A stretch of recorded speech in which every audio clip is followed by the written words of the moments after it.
मच्छर है हटा दीजिए, आप मच्छर वाली जाली लगा के सो जाइए, लेकिन मारिए मत। शास्त्र आज्ञा करता है कि गृहस्थ धर्म में इन जीवों को मारे नहीं। और प्रायः लोग मारते हैं, अपराध कर देते हैं। पता नहीं कौन जीव कर्म के अनुसार सांप बना है, आप उसे मार दिए तो वो कर्म सहित पाप तुम्हारे ऊपर लगेगा, भोगोगे फिर। ऐसे बहुत जीवों की हत्या लोग करते रहते, देखते ही मार देते हैं। अब जैसे खेत में काम कर रहे, सांप निकल आया, बिच्छू निकल आई, बिस्खापर निकल आई, अब खेत में नुकसान पहुंचा रहे, चूहा है, बंदर है, बहुत से ऐसे जीव हैं। तो जो तुम पाप कर्म खेती में हो जाते हैं, जैसे हल जोत रहे हैं, फावड़ा चला रहे हैं, जीव कट जाते हैं, तो ये जो जीव नुकसान करते हैं उससे सारे पाप नष्ट हो जाते हैं। हम हटा दें, किसी जीव को मारे ना। गृहस्थ को चाहिए कि सबका हिस्सा बांट करके ही स्वयं उपभोग करे।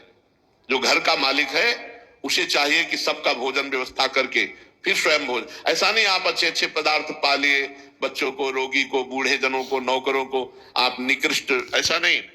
पहले उनको पवाओ और फिर आप अपने लिए व्यवस्था करो। मुखिया मुख सो चाहिए, खान पान सो एक। खान पान एक जैसा होना चाहिए सबके लिए। अगर खान पान में बर्ताव करोगे तो अपराध बन जाएगा।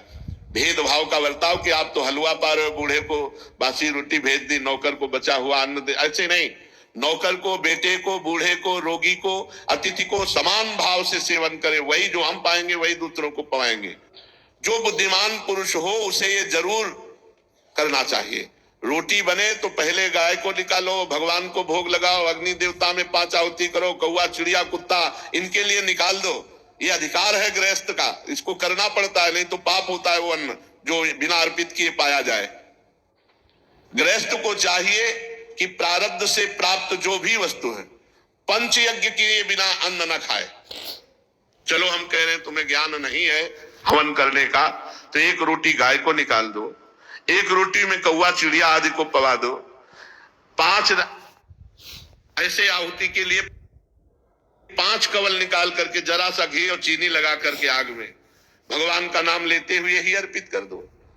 अग्नि भगवान का स्वरूप है, तभी तो सब पवित्र। अस्पताल में केवल डॉक्टर बैठे रहते थे, जब स्कूल जाते थे तो देखते थे हाथ वाला पंखा नौकर कर रहा है अच्छे से, और वो कुर्सी में बैठे हुए, कोई मरीज नहीं दिखाई देता था। सरकारी